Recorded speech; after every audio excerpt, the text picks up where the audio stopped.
Tá começando mais um episódio do Gestor, o seu podcast quando o assunto é gestão prática. Nós trazemos aqui os melhores gestores nacionais para uma conversa aprofundada sobre as melhores práticas de gestão para que você consiga traduzi-las para o seu negócio e, consequentemente, destravar todo o potencial de crescimento da sua empresa. Meu nome é Bruno Rigamonte. Eu sou Gabriel Feitosa, entusiasta das boas práticas de gestão. Se você gosta de falar sobre gestão, sobre inovação, sobre empreendedorismo, se inscreva nos nossos canais e vamos juntos compartilhar os cases de sucesso da gestão do empreendedorismo nacional. E hoje a gente tem a honra de receber Bartira Almeida, ela que é presidente do Conselho da Morar Construtora e também fundadora e presidente do Instituto Ponte. Bartira, muito obrigado por aceitar o nosso convite. Seja bem-vinda ao Gestor. É um prazer para mim estar aqui hoje com vocês, podendo contar um pouco da minha história. Boa. A gente vai falar um pouco de Morar, um pouco também de Instituto Ponte.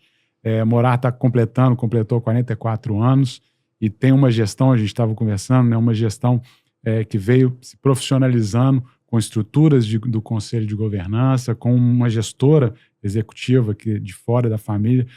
Fala para a gente um pouquinho dos 44 anos aí. Eu sei que é muita história, mas como que, principalmente olhando para os últimos anos, né, como que foi esse processo aí de buscar essa profissionalização da gestão e como que hoje está posicionada a Morar aí no mercado de construção civil? A Morar foi fundada pelos meus pais, Sebastião e Delvis, em 1981. Eles eram engenheiros da Encol, tinham trabalhado em Brasília e Belo Horizonte e voltaram para o Espírito Santo e fundaram a construtora. Eles sempre, assim, eles eram engenheiros, muito mais engenheiros do que um banco, diria, sempre muito preocupado com o cliente e que ia terminar a obra independente de vender ou não. Então, eu diria, assim, que essa característica de responsabilidade, de prazo, de cumprir o combinado, é uma coisa, assim, uma marca forte. A Morar nunca atrasou uma obra. Muito respeito sempre com o cliente, é uma marca, assim, nossa, nesses 44 anos. E meu pai e minha mãe também tinham uma característica muito assim, tem que trabalhar na empresa quem tiver vontade, quem for contribuir, se isso combinar com o seu desejo. Então, mesmo a empresa não sendo muito grande, eles sempre foram preocupados com o nosso modelo de governança. Eu fiz um curso na Fundação Dom Cabral e aí tinha um trabalho final e eu sou mais da prática do que da teoria. Então, o meu trabalho foi entrevistar empresas familiares. E foi muito interessante porque eu entrevistei o pai, entrevistei o filho e as visões eram muito diferentes às vezes. E aí, nesse momento, foi o start para a gente começar a nossa estrutura de governança. Fizemos o nosso acordo societário, chama sócio familiar. Na época, somos 3 irmãos. Então, eram 5 da família na empresa. E nesse acordo, o nosso consultor foi muito inteligente e o tempo inteiro falava assim, qualquer regra que a gente escrever, a gente não está escrevendo para uma pessoa, a gente está escrevendo para a família. Então, tem regras tipo, se um filho quisesse sair, ele tinha 1 ano de salário garantido, no sentido de que eu vou poder construir o meu caminho se eu não estou feliz aqui na empresa. Todos nós temos até hoje dividendo garantido. Tudo com esse objetivo já que que a família tem essa condição, para que as pessoas tenham a condição e que estejam aqui quem queira. Você estava mencionando ali o que foi estabelecido dentro do acordo de sócios, né? E a importância de você ter isso claramente definido é fundamental. Assim, já participei de algumas saídas e entradas de sócio e que se você não tem um acordo bem estabelecido, como você colocou também a questão do dividendos, né? Parte vai ser distribuída, parte vai ser reinvestida e é isso, ele está estabelecido dentro de um documento, né, que é válido e vale para as futuras gerações, inclusive também, naturalmente pode ser revisitado, mas deixar essas regras do jogo claras é fundamental para que tenha ali a harmonia no ambiente familiar, né? Assim, como que foi esse processo de construção desse acordo de societário em família? Assim, como é que vocês trouxeram uma prática? Você falou que você entrevistou algumas empresas familiares, mas como que vocês também startaram esse processo de construção de um documento de tamanha relevância assim, para dentro do negócio? A minha família conversa melhor quando tem um consultor. De cada um, no caso, acho que todo mundo se respeita, fica um pouco mais contido, assim, nas regras. Então, a gente teve um consultor, o nosso foi o Werner Borrold, inicialmente, que ele construía com a gente nas reuniões as regras que faziam sentido para a gente. No início foi um pouco mais fácil conversar sobre a sucessão patrimonial do que a sucessão executiva. Eu lembro que na primeira versão do acordo, a sucessão executiva tinha escrito será definido em 2000 e alguma coisa. Então, assim, quando a gente não deu tempo de escrever ali. Então, foi construído mesmo às muitas mãos, e eu acho que muitas vezes o tempo é muito importante. Não adianta você querer escrever a regra tudo 6 meses, eu vou escrever tudo. Às vezes, o tempo ajuda as coisas a acontecerem. Perfeito. Então, vou dizer que nessa caminhada, né, que eu mencionei que os 3 filhos trabalhavam, eu tenho um irmão mais velho, que foi o primeiro a sair, ele hoje mora na Europa, sair do dia a dia da empresa. Depois, na pandemia, depois fui eu. E aí, quando a gente estava discutindo a sucessão executiva, o meu pai perguntou se eu queria ser presidente. Não significa que eu seria, porque o meu irmão, Rodrigo, sempre foi o meu par.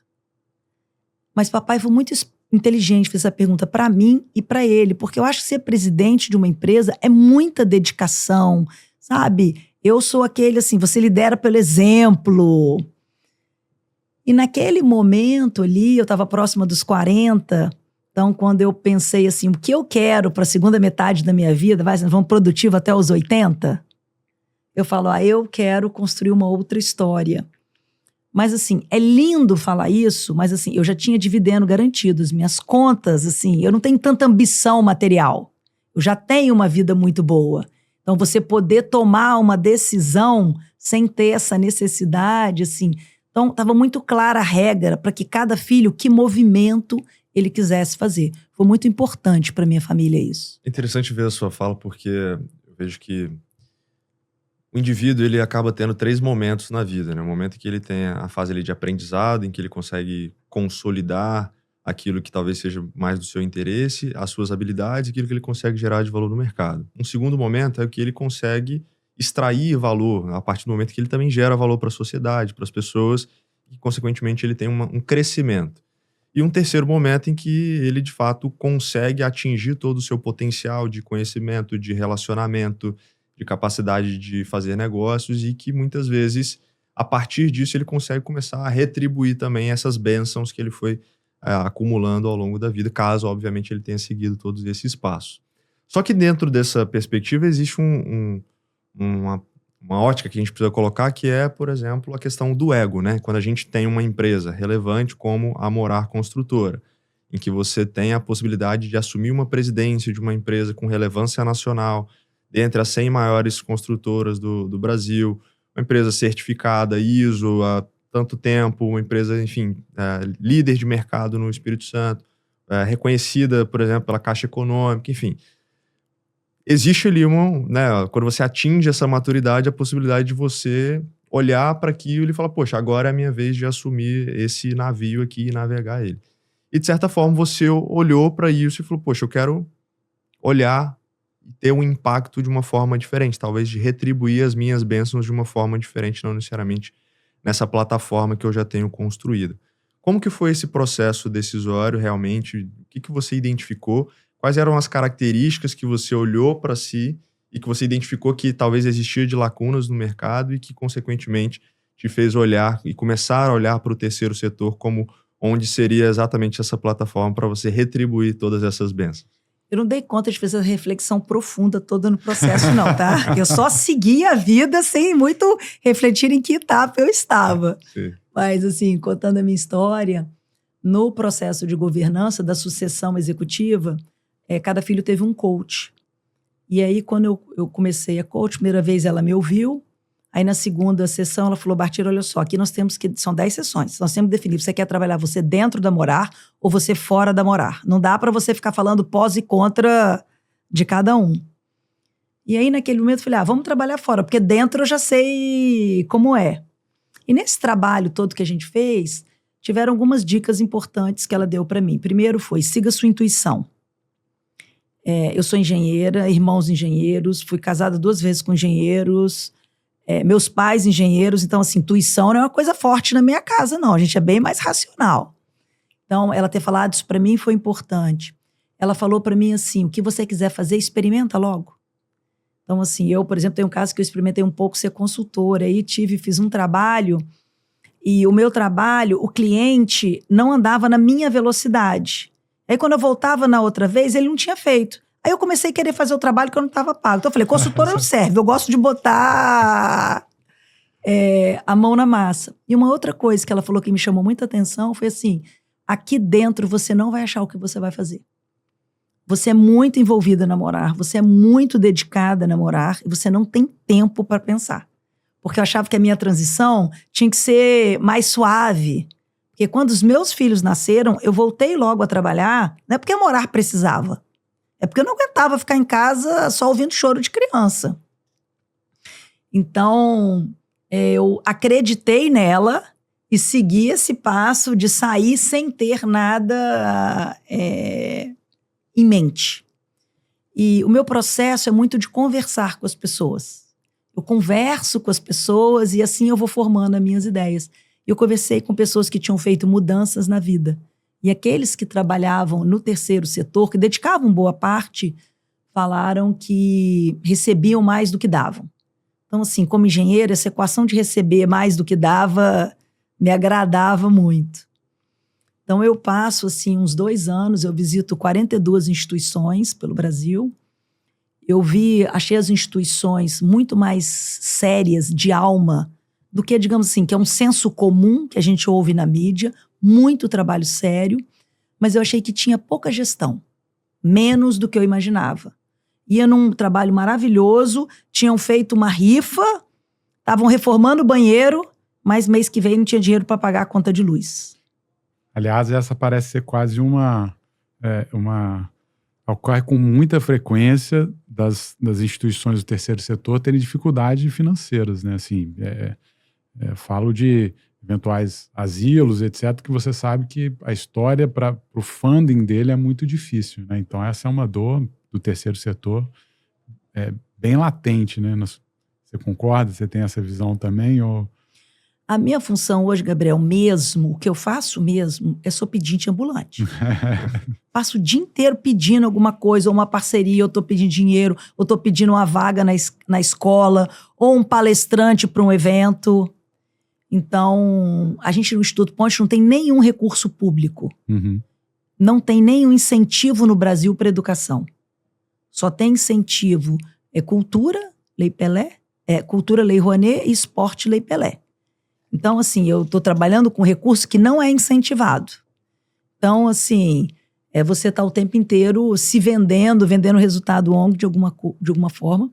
É muito difícil, mas eu vou dizer assim, trabalha muito dedicado, que para projeto com muito resultado, você vai encontrar recurso. Não estou falando que é fácil, tá? É muito complicado, mas com resultado... A gente já tem uma sociedade, não é todo mundo. Quando eu comecei, falaram 10-1, você vai marcar 10 reuniões, 9 vão falar não, 1 vai falar sim. Você está interessado em continuar fazendo isso voluntariamente por muito tempo? Então, assim, você tem que achar aquele 1 que está interessado, mas essa pessoa existe. Eu acabei interrompendo que você estava falando que você fez o benchmark em 42 instituições e como é que foi continuando esse processo aí de identificar por onde você caminharia? Aí eu encontrei uma instituição que eu gostei muito em Fortaleza, chamado Primeira Chance, e um em Curitiba, chamado Bom Aluno, em que realmente ali eu vi muito resultado, aquela transformação de vida ali. E aí eu falei, então vou me associar a essas instituições de alguma forma, mas eu quero fazer no Espírito Santo. Quando eu procurei aqui no Espírito Santo alguém para me associar, eu não achei alguém com exatamente do jeito que eu queria.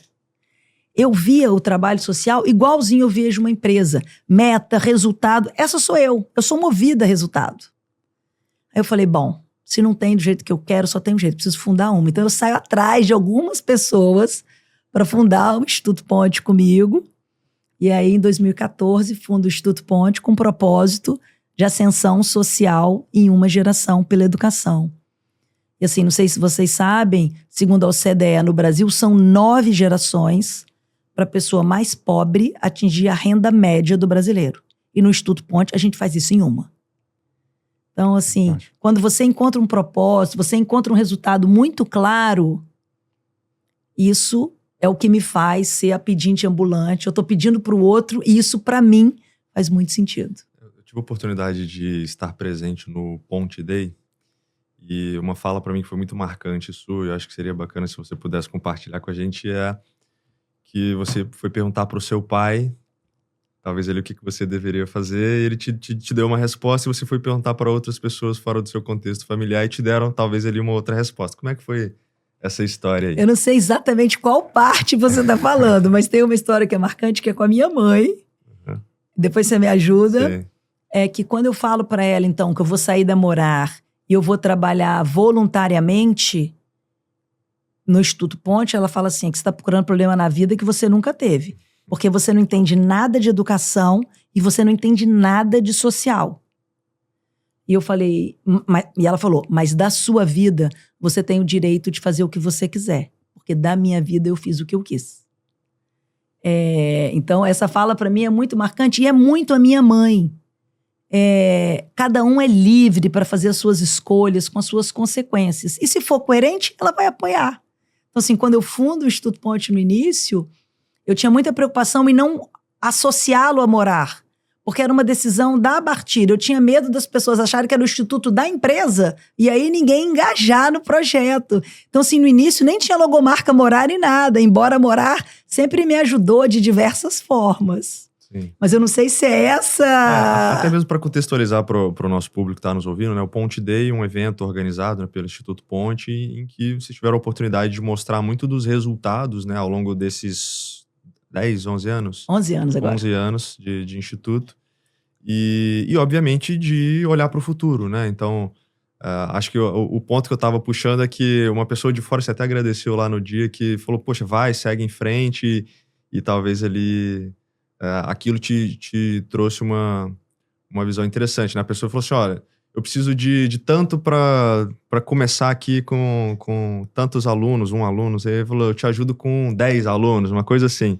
Então, acho que foi mais ou menos nessa ótica. E, às vezes, esse incentivo vem de pessoas que, muitas vezes, a gente enxerga com credibilidade, mas muitas vezes não espera, né? E essas pessoas que acabam empurrando a gente para ir mais longe do que a gente imaginava no início. Eu já peguei com a parte que você quer. É porque, então, eu saio do dia a dia da Morar. Hoje eu gasto 70% do meu tempo trabalhando voluntariamente no Instituto Ponte e gasto 30% do meu tempo com a construtora e coisas da família. E aí visito o projeto e resolvo fazer a turma. E eu, como não tinha um recurso, falei, vou fazer uma turma com 12 alunos. Aí eu fui contar para o meu pai, então, que eu ia começar uma turma com 12 alunos. E ele pergunta, mas esse movimento todo, deixar o dia a dia da Morar para 12 alunos? E eu também converso com o Zé Armando Campos, que para mim é um grande mentor, que eu admiro muito. E ele fala assim, Bartira, faz com 20. Se você não conseguir, eu te ajudo.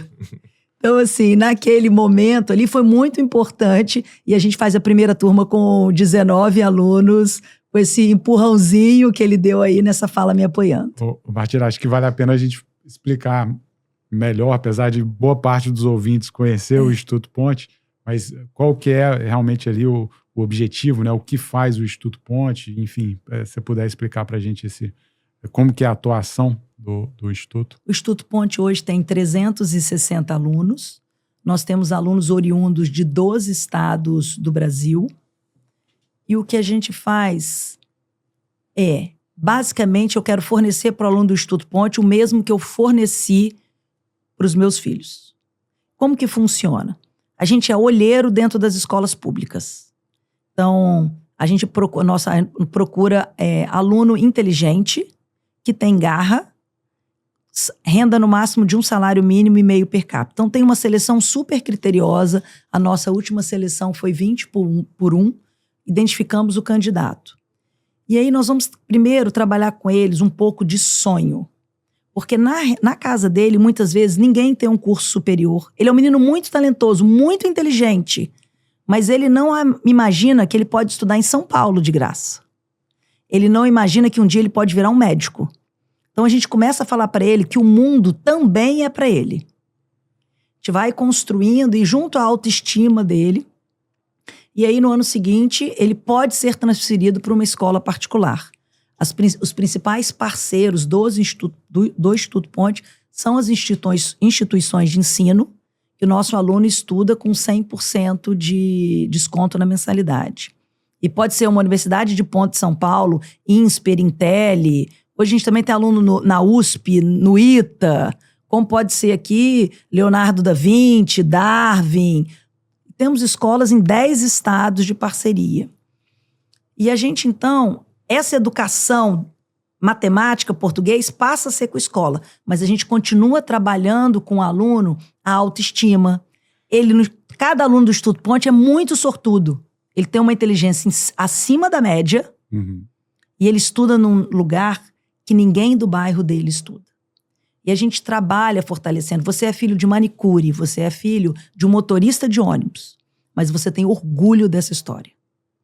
Tem um caso de um aluno meu que estava numa escola e o colega da sala falou assim, meu pai pagou R$1.000 no meu tênis. Ele falou, beleza, mas eu tô aqui para vencer pelo lápis e não pelo tênis. Então, assim, a gente fortalece o aluno. Você não é pior nem melhor do que ninguém. Cada um tem uma história que vai contribuir com o outro. E é muito importante essa inserção numa escola particular, porque ele começa a visualizar outras coisas. Na escola pública, de modo geral, no ensino médio, não se fala da universidade. Então, quando o meu aluno vai estudar numa escola particular, ele toma um susto, como se conversa sobre a universidade. É um universo que aquilo que os meus filhos tiveram de graça na mesa do almoço, os nossos alunos não têm. Então, quando eles vão para a universidade, a gente acompanha para um longo prazo. Mais ou menos uns 10 anos o aluno fica conosco. Desde o médio, passando pela universidade e aí depois indo para o mercado. Termina na universidade ali. Então, começa entre 13 e 15 anos, é a nossa porta de entrada, e vai até o término da faculdade. Quanto mais velho, menos coisa a gente oferece. Como que você trabalha? Aí uma dúvida voltada para o aluno, assim, porque ele realmente vai ter uma oportunidade muito diferente do que a realidade dos amigos que ele convive, dos antigos colegas que ele estudava, por exemplo, indo para uma escola privada, tendo ficando diante de outra realidade. Como que vocês trabalham essa parte também, eu vou chamar de psicológica dele, porque depois ele volta para a realidade anterior dele, muito, muito impactado. Às vezes os colegas dele falam, pô, como é que você conseguiu? Até se interessam aí a participar, se candidatar, né, a ser acelerado pelo Instituto Ponte, vou chamar dessa forma.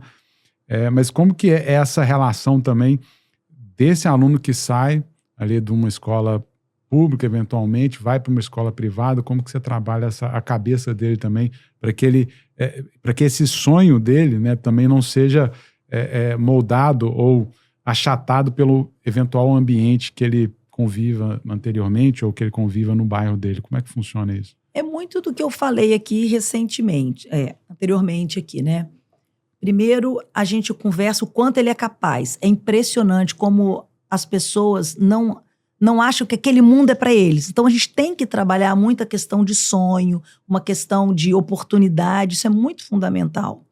E quando ele vai para a escola, cada um acha, uma escola particular, cada um acha o seu caminho. De modo geral, os nossos alunos são admirados porque eles são os melhores alunos da sala. Então, eles conseguem a admiração dos colegas pela inteligência. Muito natural. Eu falo assim, quanto mais forte é o menino, menos ele sente isso, sabe? Assim, ele tem uma autoestima melhor, menos ele vai sentir isso. Mas assim, eles são muito inseridos no mundo, essas festas de 15 anos hoje são gigantes. Então, assim, gasta um dinheiro numa festa muito mais do que a família dela vai ter acesso a vida inteira. Aí eu perguntei pro aluno, e aí, você foi na festa que eu estava lendo na mídia? O que você achou? Um dia eu ainda vou dar uma. Tipo assim, aquilo ali para ela é uma inspiração. Então, o que a gente trabalha muito com o aluno, assim, lá ninguém é coitadinho, todo mundo é sortudo de poder fazer isso. E eles já trazem muito forte, desde o início da seleção, assim, eu quero ajudar a minha família. Então, assim, é natural eles não abandonarem ali a família deles. O tempo inteiro eles têm isso de que quando eu tiver melhor na vida, uma condição, eu não vou deixar a minha mãe, o meu pai, nessa dificuldade que eles vivem. Isso, para mim, é muito marcante, que a minha história tem muito dessa ligação também, né? Sou de Minas Gerais, Gabriel também é mineiro, mas venho de uma cidadezinha muito pequena, cidade Mantena, de 25, 30 mil habitantes. E nem todo mundo, dentro do meu contexto, falava de universidade, enfim, alguma coisa nesse sentido. Eu tive a oportunidade de, a partir desse contexto de ser uma pessoa mais aplicada, estudiosa, enfim, de conseguir bolsas parciais durante a escola, né? Acabei estudando numa escola particular em relação a isso, e eu entendo que a ambiência dessa escola, dentro do ensino fundamental e médio, me proporcionou essa visão. Eu não me via não fazendo uma universidade, mas eu me via fazendo uma universidade pública. Os meus irmãos, por exemplo, foram fazer faculdade particular, porque na cabeça deles era muito improvável de conseguirem passar numa universidade federal. E aí fui para Ouro Preto, e eu acho que a ambiência também da universidade me formou em relação enquanto indivíduo, né, de ter vivenciado quase que um ambiente semelhante a uma empresa, que é um ambiente de repúblicas, né? Você tem que se virar, você precisa morar sozinho, precisa aprender a cozinhar, precisa, enfim, lidar com os desafios ali da vida, mas também lidar com diferentes pessoas, de diferentes ambientes, de diferentes histórias. Então isso me formou muito enquanto indivíduo. Acho que proporcionar isso pro aluno, né, para quem participa do Instituto Ponte, aí até vendo uma história, na verdade, uma fala do Guilherme Benchimol, fundador da XP, ele falando, se você tiver a oportunidade, enquanto jovem, vá morar numa outra cidade, isso vai fazer com que você tenha que se adaptar, que você vai ser, eventualmente, um profissional, uma pessoa muito melhor. Só que uma das coisas que me chama a atenção, e aí vendo as histórias dos alunos que participam lá do Instituto Ponte, é que vocês saíram de 19 para 360 e têm um objetivo de atingir quase 450... 650 em 2029. Mas eu iria falar dentro de 2025, né? 2025 com o objetivo de ter esse crescimento que dá aí, talvez, aí mais de 20 vezes o crescimento de vocês nesses últimos 11 anos. Como que vocês entenderam que existia a capacidade de ter um modelo escalável em relação a isso? E como que vocês monitoram esses alunos durante tanto tempo para que ele não se desengaje, para que vocês consigam manter também a rentabilidade, não a rentabilidade, mas os custos, né, de garantir tudo isso? Como é que vocês foram entendendo esse modelo replicável e escalável do negócio também dos alunos? A gente começou comecei na Grande Vitória. No primeiro 19, eu achava que o menino podia andar no máximo 1 hora de ônibus, 13, 14 anos, 1 hora para ir, 1 hora para voltar. Era até onde eu conseguia imaginar. E começou depois as famílias do interior do Espírito Santo pedindo para o aluno entrar no Instituto Ponte. Falava assim, mas ele vai morar onde? Não, eu tenho um parente, eu tenho um amigo. Tem o sonho do menino do interior fazer o ensino médio na capital, que eu não sabia. Então a gente expandiu para o Espírito Santo. Na pandemia, a gente aprendeu a dar aula online. Aí eu falei, opa, então eu posso pegar o menino em qualquer lugar para fazer esse contraturno online e ele estuda perto da onde ele mora, na escola particular. Porque eu tenho o Instituto Ponte, esse é um pedaço que é híbrido. Ele vai presencialmente na escola e pode fazer o contraturno conosco para essa parte socioemocional e de sonhos, assim, de construção de projeto de vida online. E aí eu comecei em 2022 com 5 alunos. E quando chegou no final do ano, eu fiz uma conversa com eles. A conversa era muito parecida com os que estavam aqui presencialmente. Eles tinham mudado as ambições. Eles já se viam em outros lugares. Então eu falei, o modelo dá certo. Aí depois no 23 e 24, a nossa turma foi cada vez maior online. E esse ano, entrando nessa nova turma, nós vamos ser praticamente meio a meio. Metade presencial e metade não morando na Grande Vitória. Então, a pandemia nos ajudou muito. E eu falo que hoje a gente tem um projeto muito único no Brasil. Eu desconheço algum projeto no Brasil que pega um menino talentoso numa escola pública em qualquer lugar. A gente tem um aluno, Ibá, 5 mil habitantes da Bahia, que hoje faz USP Sanfran. Ele nunca se imaginou que ele poderia estar nesse lugar. Então, não importa onde ele mora. Na inscrição agora, eu estou com um aluno do Acre e um aluno do Amazonas. Tivemos inscrição de 21 estados. Então, você é inteligente, você tem garra e está dentro da escola pública, nessa renda de no máximo salário mínimo e meio per capita, você está no perfil do Instituto Ponte. A gente aprendeu como localizar o aluno, principalmente muito em busca ativa nas Olimpíadas acadêmicas, e o que trabalhar para ele conseguir esse caminhar. Então, esse escalar nosso foi nesse sentido. E a gente fez 10 anos ano passado, e eu peguei os vídeos, né, 10 anos. Falei, gente, tem 10 anos que eu falo exatamente a mesma coisa. Eu nunca mudei o propósito, porque assim, menino inteligente tem em qualquer canto. E eu falo assim, o Brasil desperdiça muito talento. Nós temos vários jogadores de futebol eleitos melhores do mundo. Nenhum prêmio Nobel. Só nasce aqui quem tem talento para futebol. Inteligência diferenciada, ninguém nasce. Lógico que não. É porque para futebol tem um olheiro em cada campo de várzea. E o que a gente é o olheiro dentro da escola pública. Eu ia para a linha do financeiro, mas como que funciona essa parte do olheiro? Assim? Como que você consegue também alcançar, né, ter olho em outras, no Acre, por exemplo, como que você citou, como é que você trabalha essas parcerias para que você tenha essa escala de conseguir olhar e fazer essa peneira, né, de bons alunos aí em todos os estados, né? Porque é surpreendente também esse crescimento. Em 10 anos você está abarcando todo o Brasil, de certa forma, né? Como é que você trabalha esses olheiros, essas parcerias?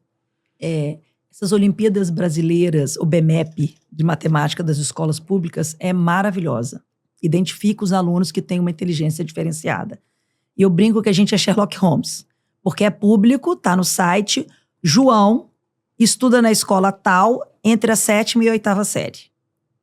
Então, a gente tem apenas essas informações e começa a ir atrás do aluno. Manda carta para o aluno, manda carta para o diretor da escola. Tenta fazer parceria com as OBMEPs para a gente poder estar presente nesse lugar que os alunos estão. O OBMEP é uma muito forte, mas qualquer Olimpíada acadêmica nos interessa a gente estar próximo. E a gente vai buscando parcerias ali. Nós também já temos alunos pelo Brasil inteiro. Então, os nossos alunos também conhecem quem é o amigo inteligente. Todo mundo tem um grupinho de WhatsApp. Eu brinco assim, gente, os nerdola conhecem os nerdola. Então, vamos embora, indica seu amigo aí para ter o perfil. Então, é aberto, tem muita escola que fica esperando o nosso processo. Então, é aberto para todo mundo se inscrever. Mas a busca ativa que a gente faz ainda é bem significativa. Isso dá para fazer um paralelo interessante, porque muita gente, olhando, né, para quem está nos escutando, gestores, empresários de modo geral, muitos deles acabam dizendo que tem dificuldade para contratação de pessoas, né? E assim como o comercial das empresas precisa entender ali quais são os melhores canais para prospecção dos seus clientes, né, o perfil ideal de cliente, para quem trabalha com serviços, principalmente, serviços que demandam alto grau de especialização, enfim, também precisam entender, ter esse funil de prospecção e atração de pessoas, né? E eu acho que existe uma possibilidade muito grande de entender o próprio instituto, né? Assim como os alunos que passam pelas OBMEPs, enfim, e vocês fazem um trabalho de Sherlock Holmes para ir atrás desses estudantes. Certamente quem passa pelo Instituto Ponte já teve uma chancela, uma validação de um nível de criteriosidade muito grande e de capacidade de seleção, e passam a ser também bons prospects para serem, de fato, prospectados ali para trabalharem nas empresas. São pessoas que correram um gap muito grande entre aonde ele estava e aonde ele chegou. Então, eles realmente têm essa capacidade de aprendizado, novo lugar, bastante diferenciada. E lá a gente também tem, assim, quase em todas as empresas, um grande desafio do Instituto Ponte é a equipe, montar a equipe no perfil. E a gente estava até falando lá assim, gente, a gente tem que ter um processo de seleção da equipe tão bom quanto o processo de seleção do aluno. Foi a brincadeira que a gente fez semana passada lá no Instituto. Mas eu tive a oportunidade ainda no evento do Instituto de conhecer algumas pessoas, né? Os alunos que proativamente foram conversar com algumas pessoas, assim. E aí de ver como que pessoas tão jovens já estão muito bem posicionadas em empresas muito relevantes a nível Brasil, assim. E para mim é muito satisfatório ver, porque eu me mudei para o Espírito Santo em 2015, então foi bem próximo ali da criação do Instituto, então conheci o Instituto ali em 2015. O gestor, o empresário que está atento, que tem o mesmo olhar que você tem para procurar talentos para trazer para o Instituto Ponte, fica de olho no Instituto Ponte e traz o talento para sua empresa. Eu não sei se eu estou fazendo um bom trabalho aqui, porque eu estou divulgando um possível canal meu de aquisição de talentos. Exatamente, mas esse é, de certa forma, é isso, né? Eu nunca acreditei muito, assim, eu nunca gostei muito de ouvir essa questão de falta de talentos. Eu acho que, cara, é isso, é você saber procurar, você treiná-los, capacitá-los e dar a oportunidade para que eles se desenvolvam, né? Então, acho que cabe muito ao líder fazer esse trabalho de desenvolvimento de liderança, de o funil de liderança. Né? Mas eu acho que isso muito também está ligado à capacidade de você ter uma marca que se torna atrativa, né? O branding da sua empresa ali de ser atrativa. Quando você fala que gostaria de ter a mesma capacidade de seleção da sua equipe, da mesma forma como vocês selecionam os alunos, os talentos ali, isso passa muito também pela cultura, pela forma como vocês externalizam a visão da marca, né, do Instituto de um modo geral. Como que você foi lidando com muitos das pessoas que trabalham no Instituto são voluntários, enfim, mentores, de modo geral, e pessoas que contribuem financeiramente, mas também pessoas que contribuem com o seu maior ativo, que é o tempo. Como que você foi entendendo essa capacidade de atrair essas pessoas, mentores, pessoas que contribuiriam ali para a formação do núcleo duro do Instituto, mas também contribuindo na ponta ali com os alunos? E como que é isso hoje, né? O quanto você foi também entendendo, poxa, eu preciso ter pessoas que vão ser contratadas do Instituto ou 100% das pessoas são voluntárias? E eu entendo que existe um desafio muito grande, né? Porque você lidar com o voluntariado, a pessoa ali não tem uma contrapartida clara e objetiva. Como é que você conseguiu também engajar essas pessoas ao longo do tempo? Eu sempre vi o Instituto Ponte como uma empresa. Então, eu até tinha dificuldade que as pessoas viam uma ONG. Eu nem entendia no início que eles viam como diferente. Então, assim, é igual a empresa. Você contrata alguém um serviço que você não quer? Então, a dificuldade com voluntário... Eu sou voluntário, mas o cara fala, eu sou voluntário, escolhe o que você quer. Ou ele tem uma coisa que ele quer ser voluntário, eu quero fazer contato com o aluno. Não. Eu preciso de voluntário para fazer divulgação do Instituto Ponte, que não consegue, que a gente tem pouco. Preciso de voluntário para arrumar computador, notebook para o Instituto Ponte. Então, a gente hoje tem uma relação de 20 serviços de voluntário que a gente pode ter. E desde o início, o Instituto Ponte sempre teve uma equipe. Pedagogo, psicólogo. A gente tem muito parceiro. O Instituto Ponte existe pelas parcerias. Eu mencionei aqui as escolas particulares. Mas assim, parceiro de gráfica, parceiro de auditoria. E eu nunca cheguei lá falando assim, me ajuda aqui. Não.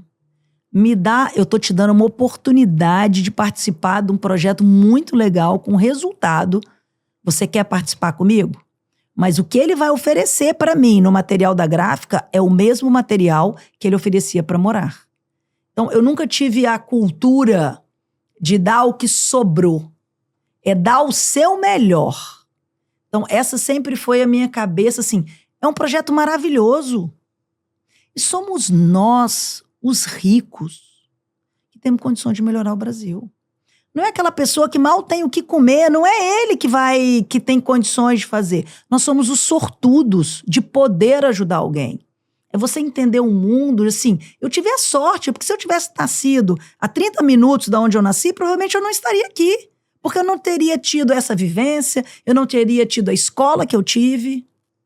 Então, eu sempre me posicionei, assim, eu sou uma sortuda e estou trazendo você, Gabriel, para me ajudar. Qual a melhor forma que você pode ter nos relacionamentos que você tem? O dinheiro é importante, sim, porque eu falo que parabéns não paga vale transporte, parabéns não paga material escolar. Então, não é só o tempo. Eu preciso do tempo, eu preciso do dinheiro, eu preciso do contato. Assim, qual é a sua melhor competência? Como que você, como cidadão brasileiro, que de alguma forma teve privilégio e que gosta do Brasil, que quer um Brasil melhor, como que você pode contribuir? Então, assim, eu sempre numa posição de é um projeto muito bom, vem comigo. Bartira, nessa sua jornada, a gente participou do evento do Horizon junto, e uma das perguntas que eu te fiz lá é que você conseguiu alcançar uma solução de funding para o Instituto Ponte que te coloca num patamar de perenidade, né, de tranquilidade para você organizar, para crescer, etc.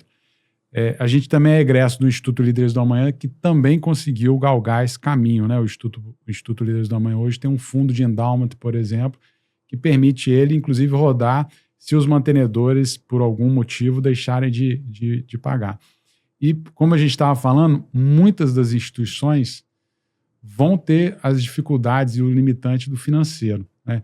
Eu trago outro case daqui também, que você citou a Lei Rouanet. A gente teve recentemente com o William Ling, que inclusive participou do Ponte, e aí ele estava explicando que boa parte do funding do Instituto Ling, que também trabalha bolsas, né, tem uma pegada semelhante ao Instituto Ponte, ele vem via Lei Rouanet do Grupo Évora, a qual o Ling é proprietário, e ele faz boa parte, né, da destinação do imposto que iria para Brasília, vamos colocar assim, ele destina para o próprio Instituto para cumprir aí um objetivo social muito grande. Então, eu queria te perguntar assim, além do pedinte de carteirinha que você nos explicou, assim, como que você conseguiu estruturar esse sistema de funding? O evento Ponte, né, o Ponte Day, por exemplo, você fez uma arrecadação milionária ali, né, em um evento. Você talvez tenha custeado ali boa parte da operação do Instituto Ponte. Então, como que você alcançou a clareza e olhou para os mecanismos financeiros que poderiam perpetuar o Instituto, e como que você estabelece eles hoje? Como é que proporcionalmente também isso está hoje em termos de receita para o Instituto Ponte? E aproveitando o gancho, como que alguém talvez esteja nos escutando... Quer investir, vão aproveitando, né? Se você está nos escutando, quer investir, quer ajudar um aluno... Só procurar Bartira o Instituto Ponte, né, Bartira? Um aluno custa apenas R$900 por mês. Quem você conhece que com R$900 por mês dá uma boa escola particular, boa escola de inglês, transporte, material e um apoio psicológico pedagógico? A gente só faz isso pelas parcerias que a gente tem, principalmente não pagando a escola particular. Então, se a causa foi educação, eu estou te esperando. Mas, primeiro eu quero falar que isso foi um aprendizado. E eu estou aprendendo até hoje, e eu concordo com tudo que você falou, menos a tranquilidade, tá? Até hoje eu estou longe de ter essa tranquilidade. A minha reunião de hoje foi assim, não estou tranquila. Um ponto fraco do Instituto Ponte é que ele depende muito da Bartira. Uma instituição, o CIP, somos de interesse público. Por que depender de uma pessoa? Tá errado. Então, assim, eu sonho o dia que os alunos, que a sociedade tiver um monte de gente contribuindo, aí o Instituto, de fato, será público. Não será aquele instituto que a Bartira fundou. Perfeito. Então, eu sonho ainda em chegar e estou muito longe desse caminhar. Mas, assim, coisas que foram importantes, tá? Eu sempre tentei valorar a sua doação, conseguir a pessoa visualizar ao máximo. Então, assim, um aluno custa R$900 por mês. Foi muito importante você conseguir a pessoa, de fato, entender o que ela está ajudando. E aí eu peguei esse um aluno e multipliquei. Então, 900 por mês, 10.800. Quantos alunos você quer? 3? Então, 30 mil. Arredondando a conta, 32.400. Então, eu consegui... É muito tangível, né? Isso, exatamente. Eventualmente, eu sei até o nome do aluno, não sei como que funciona, né? Então, assim, eu tô ajudando o Gabriel, né? Então... Isso tem um peso muito forte. Então, você conseguir tangibilizar foi muito importante. Uma outra coisa que eu entendi é que eu tinha que tentar fazer um compromisso mais de longo prazo. Porque um ano, gente, passa assim, ó. E aí eu ia chegar depois, no 9º mês, e já tá pensando de novo que eu tinha que ir lá renovar o contrato. Então, a gente faz um contrato, não com todas as empresas, tem algumas que não permitem, mas eu tento com todo mundo fazer um contrato de pelo menos 3 anos. E falo, olha só, você não tem nenhuma cota, nenhuma penalidade, é só mandar um e-mail que você vai reincidir o contrato. Perfeito. A gente não tem nenhum caso que reincidiu um pouquinho só na pandemia, e o nosso todos patrocinadores, eles renovam. Então, você fazer um contrato de longo prazo e durante isso dá muito resultado, presta muita conta. Eu presto conta trimestralmente do que eu estou fazendo. Seja transparente. Cuide bem do seu cliente. Então, são coisas importantes. Eu ainda tenho um pouco de desconforto de pedir dinheiro. Parece que é mentira, mas é muito verdade isso. Então, vocês viram, por exemplo, você mencionou o Ponte Day, o meu desconforto ali naquela hora. Eu acho chato ficar pedindo assim. Eu gosto de falar, Gabriel, vem comigo, fazer uma reunião com você e explicar como é o que a gente faz e convidá-lo a vir comigo. Isso é o que eu mais gosto. Mas eu entendi que eventos tipo o Ponte Day são muito importantes. Tem um custo pessoal alto para mim, fazer um evento daquele, ficar convidando. Eu fico muito desgastada. Mas ali foi 30% da nossa receita nesse ano. E eu também demorei 4 anos para chegar naquele modelo. O primeiro evento que eu fiz, convidei todo mundo e no final não pedi um dinheiro. Eu fiz o evento em São Paulo. A minha amiga falou assim, cadê a sacolinha? Cadê a sacolinha? Eu não, queria que as pessoas compreendessem que eles poderiam ajudar e no dia seguinte me mandassem um e-mail. Óbvio que não aconteceu, a pessoa doa na emoção. Aí no próximo eu falei, gente, tem que ter alguém para pedir o dinheiro. Mas eu não quero, eu já peço o dia inteiro. Quem que eu vou arrumar para conseguir pedir? Como que é o formulário que eu vou fazer para doar? Qual é a maneira menos agressiva? Eu não quero chegar ali e botar, você que é meu parceiro, teve comigo o tempo inteiro, botar o microfone da sua boca. Eu não quero fazer isso. Eu quero que você queira ir no evento seguinte. Então, eu vou botar um formulário, você assina o papel que você quiser e eu não vou fazer. Então, assim, cada estratégia do Instituto Ponte é construída ao longo do tempo. Não teve nada que nasceu daquele jeito. Eu lembro, assim, quando eu comecei o Instituto Ponte, eu mandei um WhatsApp no grupo das pessoas. Eu tinha comprado um carregadorzinho de celular. Ele custou R$24. Eu fui vender por 80. Aí eu escrevi no grupo, olha só, R$80 esse carregador, eu tô vendendo por 80, mas eu comprei por 24. Aí as pessoas responderam assim, nossa, o carregador não custa 80. Sabe assim, aquela pessoa que você vai almoçar comigo, paga uma conta sem nenhum problema. Aí eu entendi que aquilo me agredia. Então não tem sentido eu ficar pedindo pequeno valor em grupo de WhatsApp. Eu nunca mais postei nada em grupo do WhatsApp. Então é assim, tem 10 anos que eu experimento. E no momento, hoje eu falo assim, gente, a gente está grande, o nosso volume é grande, a gente está no nível nacional.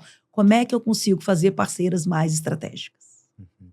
Então não tem a solução mágica, não. Até hoje eu estou construindo elas. Então são 3 principais linhas de receita: doações, pessoas físicas, mantenedores, PJs e o Ponte Day, seria isso? O evento está bastante significativo. Eu não gosto muito de separar pessoas físicas e pessoas PJs, não. Porque eu falo o seguinte, eu vou lá conversar com o Gabriel. O Gabriel escolhe se ele quer botar a mão no bolso da PJ ou da PF. Perfeito. Eu trabalho isso, eu trabalho sempre pessoa física. Vem pessoa física e vem empresa, mas na minha cabeça eu não... Porque no final das contas as empresas são feitas de pessoas, né? E pessoas se conectam com pessoas. Né? Mas os grandes parceiros do Instituto Ponte, mesmo em linha de receita, 1/3 é dinheiro e 2/3 são pro bônus. Só a Bartira me lembrou, no próprio evento do Horazes, a gente fez uma rodada de captação, né? E a Apex entrou muito forte e tal, fez um trabalho de nos apoiar no projeto. E aí, ao final, eu fiz um pitch apresentando o projeto, etc. E depois eu perguntei pro Fernando Sinelli, falei, ei, Fernando, como é que foi o pitch? Ele falou, cara, foi ótimo, só faltou no final você pedir dinheiro, né? Aí eu tive isso como feedback, é difícil, né? É um desafio, e às vezes, muitas das vezes, o gestor ali, ele fica, né, de uma ONG, etc., de um projeto específico, ele fica um pouco milindrado efetivamente, né? Outra coisa também que eu acho que é interessante, Bartira, a nota capixaba também, eu não sei se vocês são elegíveis, a nota capixaba, mas hoje o cidadão pode, né, destinar naquelas compras que se pede, né, qual que é o seu CPF? Se você cadastrar ali, parte do imposto que você está pagando vai para o Instituto Ponte, vai para o Asilo dos Idosos, eventualmente. Então, assim, existem alguns mecanismos que as pessoas às vezes desconhecem, inclusive, que podem fazer doações e de uma forma muito simples, né? Então, acho que também fica uma dica aí para quem quiser conhecer tanto a Lei Rouanet, as leis de incentivo, quanto também nota capixaba, por exemplo. Mas você mencionou aí, e eu quero reforçar, assim, o Fernando Sinelli é um dos grandes responsáveis do Ponte Day. Ele foi num evento em São Paulo quando ele terminou do evento, eu falei, Fernando, como que você me ajuda? Ele falou assim, vamos fazer o evento Vitória. Você sabe que o Fernando só sonha grande, ambicioso, né? Então, ele que botou metas, ele é um dos grandes responsáveis. Eu vou te ajudar a fazer o Ponte Day, eu vou te ajudar a convidar as pessoas. Ele é um dos grandes responsáveis para o Ponte Day acontecer. E tem um ponto importante, né, que a gente, e aí olhando a trajetória de algumas pessoas, né, reconhecidas a nível mundial, e a gente pode falar principalmente de Bill Gates, a gente pode olhar o próprio Warren Buffett, que veio carregado ali pelo Bill Gates, e começaram a olhar, e óbvio que isso não é de hoje, né, mas começaram a olhar para a filantropia de uma forma estruturada, não como uma doação ou algo nesse sentido, mas de colocar método, de entender quais que são os aspectos a nível global que precisam ser melhorados, e aí Bill Gates olhando para questões sanitárias, Warren Buffett entendendo que a Fundação Bill e Melinda Gates, que teria ali um método interessante. E quando eu trago, né, trazendo aqui para o Espírito Santo o impacto que o Instituto Ponte tem a nível nacional, eu entendo que é também, semelhantemente ao Instituto Ling, né, do William Ling, enfim, junto com o Grupo Évora, que tem método.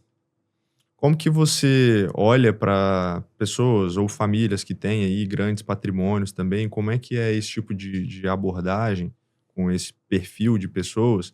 E como que você diria para alguém que talvez aí atingiu um patamar pessoal e familiar, né, de acúmulo de patrimônio, para olhar para a filantropia com uma visão um pouco diferente e entender que o Instituto é, de fato, aí uma forma estruturada, racional? Você falou que dentro da sua família, muito racional. Como que é uma forma racional e até mesmo um egoísmo racional, né, de olhar para si também, de querer que o mundo seja melhor, o mundo ficando melhor, fica melhor para ele também. Como é que você olha para isso? Eu acho assim, o seu maior ato de egoísmo é ajudar alguém. Faz muito bem para mim. Eu me sinto numa posição muito privilegiada. Eu sou a que estou podendo ajudar. Eu não sou a que estou pedindo ajuda. Então, minha primeira dica, assim, se você quer ser feliz, ajuda alguém. Isso faz muito mais bem para você do que para a pessoa que está sendo ajudada. Então, assim, isso é muito meu dia a dia isso hoje, assim, como eu sou realizada de diferentes formas, como eu sou reconhecida. Sou reconhecida pelos amigos dos meus filhos. Gente, isso tem muito valor para uma mãe. Então, é aquilo que eu estava contando aqui, sabe? Somos nós, não é só... O que melhora mesmo o Brasil é o poder público, se for mais eficiente. Você tem coragem de ir para lá? Eu não tenho. Eu não quis. Eu falo, não tive essa coragem de ir lá ser secretária de educação. Não tive essa coragem. Então, eu não vou salvar o mundo, mas eu vou salvar aquele aluno que está comigo e toda a próxima geração dele.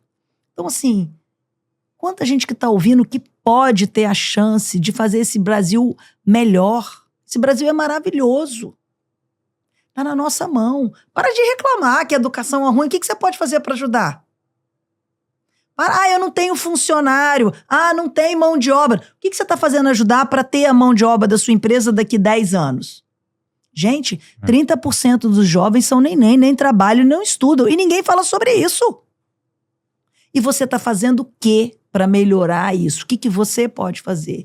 Então, assim, a primeira coisa que me vem é assim, o que você pode fazer? E tem muita coisa. E o jeito da abordagem, eu falo assim, eu aprendi que não tem um jeito certo. Tem um jeito que conecta com você. Se você é um cara muito financeiro, muito racional, tem que chegar com as estatísticas. Tudo bem que eu vou contar uma história no meio, porque uma historinha move todo mundo. Mas se você é mais emocional, eu vou aumentar a dose de histórias. Também vou botar um pouco de estatística. Então você tem que entender... Você pega um Fernando Sinelli, que é ambicioso, tem que falar de meta de crescimento. Tem gente que não está preocupada com meta de crescimento, está preocupada se você está atendendo bem quem está com você. Então você tem que entender um pouco quem é o seu interlocutor, para você pensar qual é a estratégia que você vai ter ali naquela reunião. Martira, sensacional o papo com você. Acho que a história, a sua jornada, ela é inspiradora. Acho que você tocou num ponto assim. Você falou, olha, estava estabelecida a política de dividendos. Eu estava, vamos dizer assim, no longo prazo já resolvida. E você sai para criar, né, um instituto que tem potencial para realmente transformar o nosso país. Então, assim, parabéns pela iniciativa. Tive a oportunidade de conhecer alguns dos meninos do Ponte, né? Recentemente, a gente esteve com a Júlia Tissai participando lá do Be Leader, num projeto, e a gente conecta lideranças, tanto quem é egresso do Líderes do Amanhã, do IBF Academy, então pessoas que já estão num nível, vamos dizer, numa jornada mais madura, e jovens do Instituto Ponte. É riquíssimo justamente esse mix e como que você vê os jovens participando ali da discussão de igual para igual ali, independente da idade, da faixa etária, porque eles têm muita personalidade. Então, eu vi o impacto disso e vejo que eles realmente são muito capacitados, né? Assim como outros, você falou de trabalhar na gestão pública, eu tive a oportunidade de trabalhar na gestão pública e conheci o Motriz, que é um programa que também traz jovens com potencial de outros estados para inserir, por exemplo, dentro do serviço público. E aí, assim, não era nenhuma novidade eu chegar numa reunião e ter lá alguém do Motriz e eu via que aquele cara era um destaque ali entre aquele grupo que estava ali reunido, né? Então, eu acho que é isso, esse trabalho seu de buscar esses talentos, lapidar esses talentos e transformar as vidas, né, das famílias deles ali em uma geração, é um trabalho belíssimo. Já vou puxar aqui o convite para quem estiver nos escutando, né, e quiser apoiar o Instituto Ponte. É uma belíssima iniciativa, né, para você se engajar enquanto voluntário, enquanto um financiador, um doador, né, um apoiador desse projeto. E, Martina, mais uma vez, obrigado por aceitar o nosso convite. Parabéns pelo brilhante trabalho que você tem feito. Acho que só nos traz assim, um orgulho e uma perspectiva muito positiva do que a gente pode construir, né, a partir de iniciativas como essa. Obrigada por estar aqui hoje, contando a história. Assim, quem brilha mesmo são os alunos. Que bom que eu pude falar um pouco sobre eles aqui. Martina, novamente, muito obrigado. Sensacional. E você que chegou até aqui, se você não é inscrito no nosso canal, faz isso agora. Ativa também as notificações para você receber todos os próximos episódios que a gente for divulgar. Você também pode maratonar todos os episódios anteriores. Tenho certeza que você vai conseguir extrair muitos insights para a sua jornada empreendedora, para o seu negócio. E compartilha também esse episódio com alguém que talvez se interesse pela história do Instituto Ponte e também vai conseguir extrair alguns aprendizados desse episódio. A gente vai ficando por aqui. Um abraço, valeu e até a próxima.